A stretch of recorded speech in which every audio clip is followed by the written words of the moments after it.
Yes, this is an Eagles video, and you have not walked back into the 90s with combo breaker, killer instinct at the forefront. We're talking about the best combos, highlighting the Eagles, but we will look at some other ones that aren't mentioned in this article and kind of come up with our own dream team. And they won't always be guys that play in tandem per se on the field, but they will be in unison in some way, shape, or form. What's up, it's your boy Cintron. Come back at you with another analysis / mini news video. And I kid you not, that's my real name. And, we'll get into some pressing issues around the league as training camp dawns on us. We're less than a week and a half away from the Eagles opening up theirs. First with the rookies on the 25th, and then with the veterans rolling in on the 28th. But first, this article, 2023 NFL season, ranking top combos at 11 key position groups. So, quarterbacks, for me, this is a good one, but it's kind of an honorable mention because I don't ever expect these two to share the same field if it's not for some trickeration, which would be great because Marcus Mariota is a greatly athletic guy, and we could all, use him in a similar vein to which we used Nick Foles in the Super Bowl when he rolled out on that famous Philly play that put us up by a comfortable margin against the New England Patriots. But that being said, I don't ever want to see them on the field together because that would spell disaster. Or see him coming in to replace Hurts, I should say. Even in the event that he does, people might target Hurts and, get a free lick on him. So I don't like that either. There's already enough shots that he's taking. But yeah, it is a good combination because he's almost a carbon copy at first glance. When you look at him and what he can do potentially in his offense, he has to get better at his deep ball accuracy. Can they cook up a plan and in this offseason work on it and have him develop in that regard, even though he's in his 9th year in the league? Maybe. We'll see. Because Hurts wasn't the best, most accurate quarterback coming into the league, and he's worked on it. And we see where he is, nowadays compared to where, he was and how he worked on it last year. But this is kind of an honorable mention for me, but we'll get to some later. Right? One, I think. Offensive tackles, Lane Johnson and Jordan Mailata. And like I said, they don't play in unison per se because they're so far apart. They're bookends to each other. But that being said, man, what a great combination to have. You have one of the best, if not the best, tackles in the game. I put him against Trent Williams and what he's done, especially in the last couple of years. And yeah, Trent does have the staying power, and he's, the simple back gorilla. And he's been reigning, even though he's like 35 now, maybe going on 36, and getting older, but he still maintains that phenomenal, superhuman strength. I'd still take Lane Johnson just because of what he does. He hasn't taken a sack in almost 3 years. And yeah, you can maybe credit him with some, but even just saying that, the guy does damage out there on the right side, erasing some of the best pass rushers in the game. You pretty much set him up out there and leave him, like a dish in the oven. You don't have to do any work. It just takes care of itself. And Jordan Mailata, he has been getting better each and every year. He's been in the league. Didn't even start the first 2 years, and then he started as a third-year player. He got better as the year went on, but really the light came on. And, for a guy that had no background in football whatsoever, coming, straight from down under, what a revelation. What a find. Former rugby player, he's 6'8", 360 pounds, and just an athletic behemoth, a dancing bear. A tap dancing bear out there with the athleticism that he displays. And he's only going to get better. Yes, he did give up 8 sacks last year, but he was dealing with a shoulder injury that he suffered in the Jaguars game when he tried to make a diving tackle and landed straight on his shoulder. And that hampered him for, several weeks up into the playoffs. Maybe even, a little bit beyond that. He was never at maybe 100%, but he gave, went out there and gave it his all. Only gave up back-to-back sacks, I think, in the Texans game against, a talented guy, albeit a wily veteran at this stage of his career in Jerry Hughes. And yeah, no shame in that, but he was dejected, visibly from that, and he bounced back. and never let himself reach such low substandards again. And like that's by his standard, because the guy, like I said, he went out there and played phenomenal. He gave up some sacks, but he's improving. He's only in his 4th year and playing football, and he's already, you know, gained a contract extension, 16 million. I think maybe 10 million a year, $40 million extension anyways, over 4 years, and we're proud to have him, and he's only going to continue to get better, especially him being a avid student in Stoutland University. But anyways, these guys give you a great set of bookends. They're nasty. They're athletic. They're smart. They're strong as hell. Great technique on lane side, and Jordan has, you know, great agility, athleticism. And he's still, like I said, ascending talent. Pro Bowl alternate, and he can only get better. So I look forward to having these guys protect the blind sides of the quarterbacks that they're blocking for years to come. Lane, you know, his star is on the decline, of course, but still, he's still better than 95% of the, you know, the tackles, even with the torn adductor. So, I don't know if we have any more pairings. I'll just have to get to my own. Honorable mention goes here to, you know, these two guys. I will get to them a little bit later. But yeah, that's it for the Eagles. So I'm going to go down and make my own list from these. And let's go, you know, we already did the quarterbacks. Let's start with the running backs. We have, man, such a pairing. We have a quartet of guys. Really a quintet when you consider Trey Sermons, but he probably will be cut.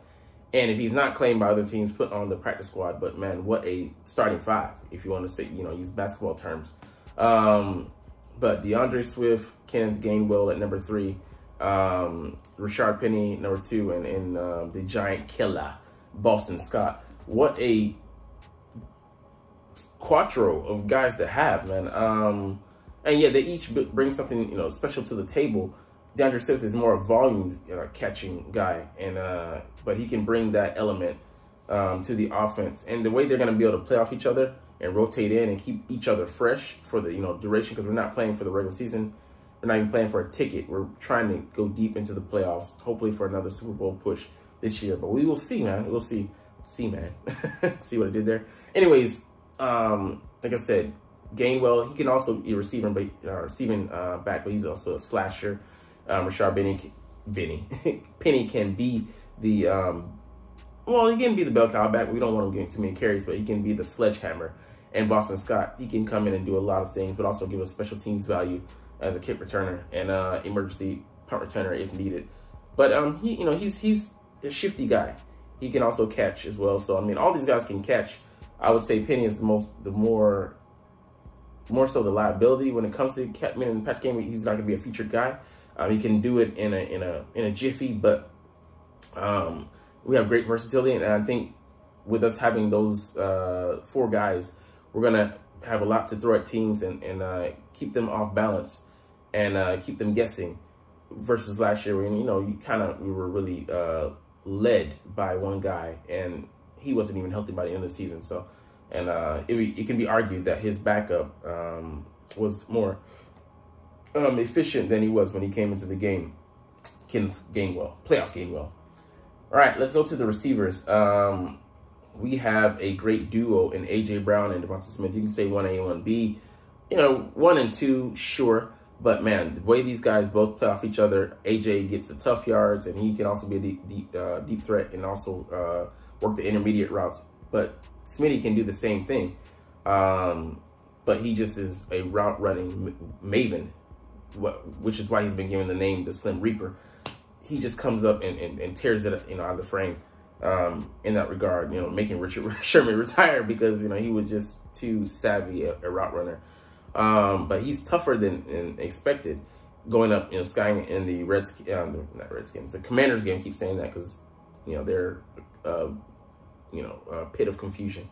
And, you know, going up and getting the jump ball, back-to-back balls, you know, the second one being the touchdown in the end zone, or the corner end zone. So just showing the great route run, get separation, and also jumping, leaping above the corner, skying above him, you know, unexpectedly for the other guy, and coming down with the ball, despite his slight frame. The hits he took, you know, this past year getting sandwiched by 2 guys, like in the Chicago game, still, you know, coming down with the ball and holding on to it through contact. And, you know, just not just being a deep threat or a speed threat, but showing sticky hands, even when he didn't make the catch, like in the 49ers NFC Championship game, having the savvy to get up and huddle the guys together and, you know, make it look like, cause I thought I was for sure that he caught that ball, but he didn't, and lo and behold, you know, but it helped us out. But yeah, just the intellect to do that. So, I mean, like, the guys, they play off each other greatly. And, you know, AJ came in and he kind of transformed his offense, you know, being the focal point and being the guy, you know, that, you know, kind of the straw that stirs the drink and that everybody could play off of. And yeah, I mean, it just was awesome that he could, you know, showcase his talents even further than, you know, more than just being a yak guy with the Titans. He kind of evolved, or I would say he was more so used in the right way. And he's more close to his potential. I mean, you have those guys, and then that tight end. We have two guys. I mean, it's really dependent on one guy. He could take the step, you know, the next step this year. Grant Calcaterra, and then Dallas Goedert. Goedert's already there. You know what he is, man. The guy runs routes like a receiver. He, you know, has, you know, a second gear. Has great speed at, you know, tight end, and great hands. And the ability to get skinny. I mean, just an athlete out there. Can block. He's grown into that. But also, Grant Calcaterra doesn't need to be a blocker.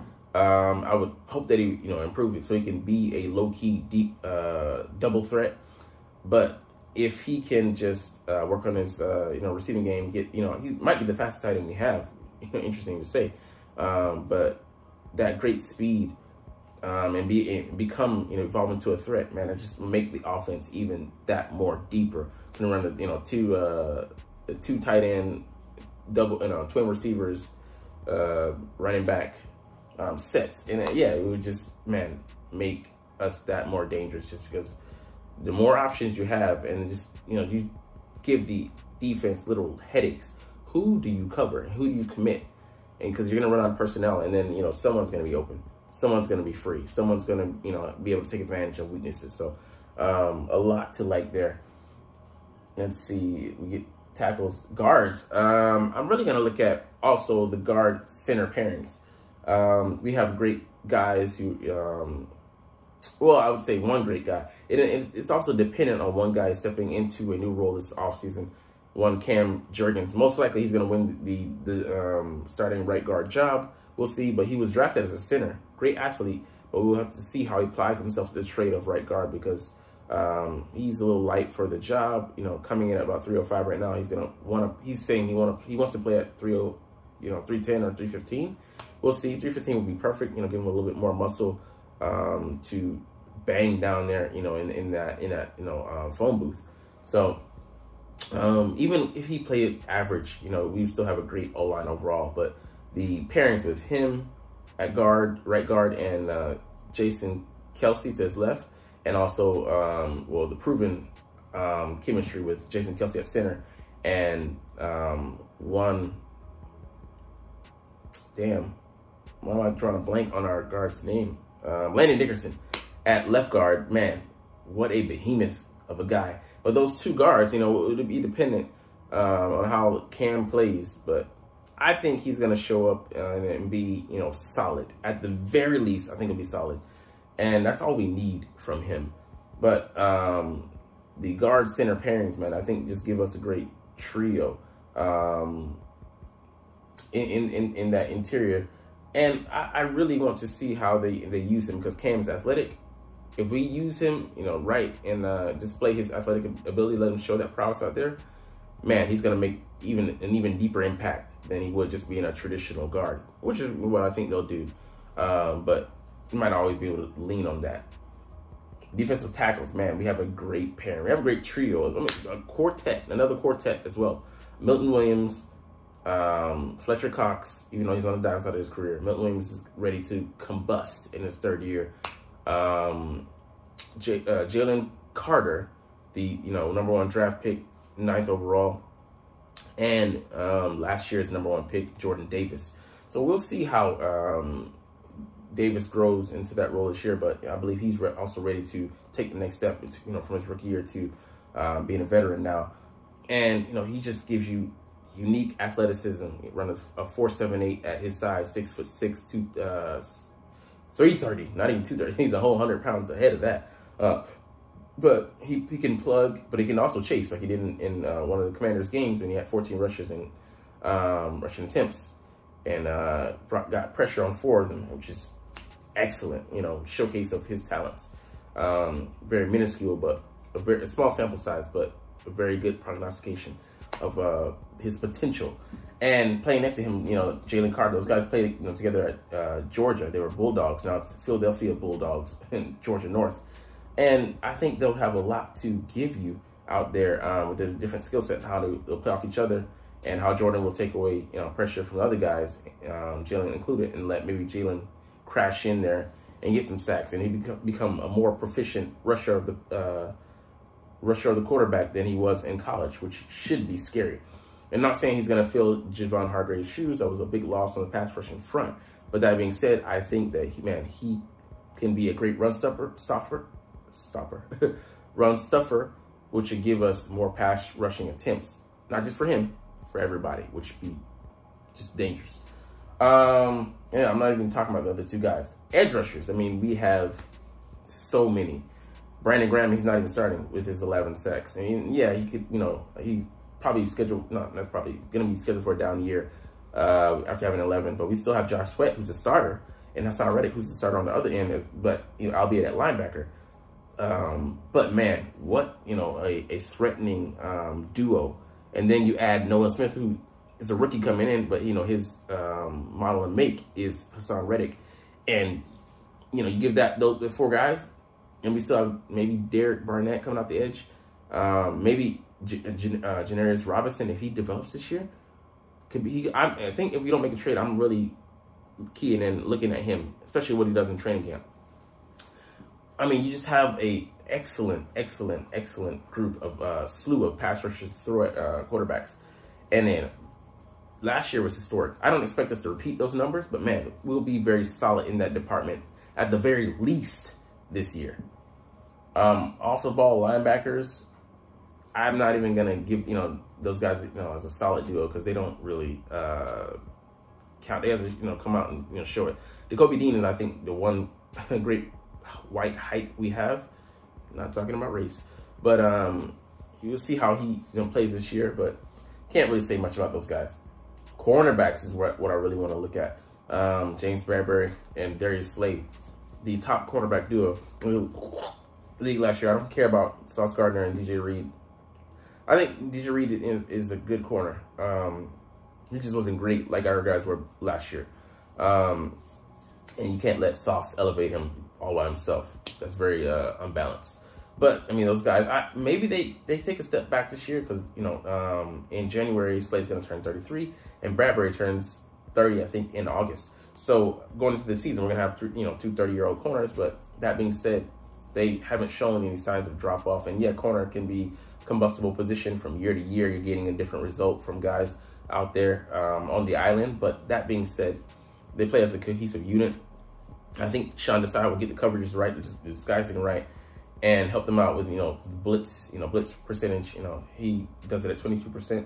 Still in the lower end of the league, but still better than what Gannon did last year. So relying on being a one-trick pony with just a pass rush, just dumb, uncreative. But I mean, yeah. So I mean, I think those guys will, go out there and they'll be able to be solid and play against a great offense, practice against a great offense to get prepared, for the teams that they're going to face around the league. And even if they're just solid, I think, we'll have a great secondary because we also have these guys at safety. We have our own three guys that, are competing for 2 spots. And Reed Blankenship, the second-year undrafted free agent out of Middle Tennessee State, go Blue Raiders. And, he surprised last year with, his ascension leap over Kavon Wallace. Yeah, so, I mean, he came in and impressed in his rookie year nonetheless. Also, we brought in, Sadie Brown from Illinois, 3rd-round pick. He's, chomping at the bit. Athletic guy, solidly built, stocky built. We'll see how he develops, but you know, I think he's definitely going to be a future star at safety for us. Looks to be a very solid guy at the very least. And then Terrell Evans, you know, the veteran of the group, he's been very solid, and that's all we need from a safety. I think the duo of him and Reed Blankenship will play off each other greatly. Terrell being, you know, the sledgehammer, and Reed being underrated in coverage. You know, so I like him in coverage. He learned from taking bad angles. He learned from his mistakes last year, and them being a very solid duo, and they'll play off each other well and playing behind two great corners. So those are the pairings that I have, combos that make our squad. And you know, I gave you a good listing of different ones, and some that have yet to show their potential, have yet to come to fruition, and some that are already there. They're going to build off of last year, and other people are going to come in and learn and add to what we have. But anyways, we're going to get into one more thing, looking around the league.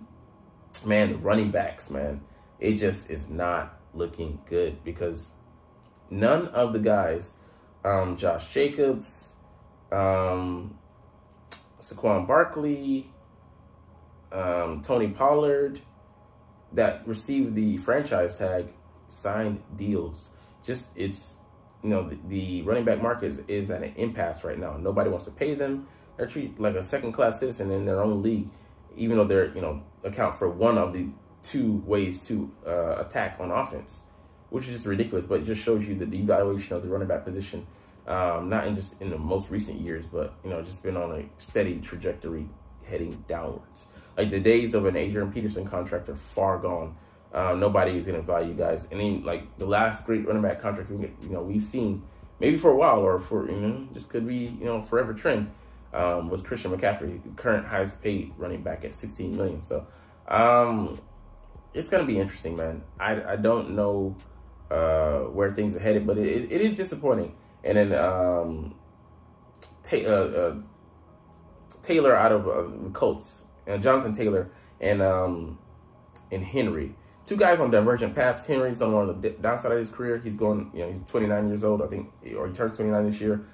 King Henry there in Tennessee got his contract. He got paid like 15 or 16 million, but he's not gonna see anything close to that in his next deal. And both because of age and wear and tear. But, you know, Taylor, he's on the cusp of getting his new contract, and things aren't looking hopeful for him. But, you know, those are problems for other guys. We're playing our running backs equivalent to the one guy we had last year in Miles Sanders. All four of our guys are making less than he is this year alone. Anyways, we're going to talk about those issues some other day. There's an interesting running back article. Maybe someday I'll put out there. But our time is up. But I'm going to tell you this. I screwed up the video at the end, of course. As always, it's fly, Eagles, fly, and let's motherfucking go. Like, comment, share, subscribe. Thanks for watching. Check me out at Cintron, Cintron Anime, Cintron Life, or Cintron Laughs, or other social media.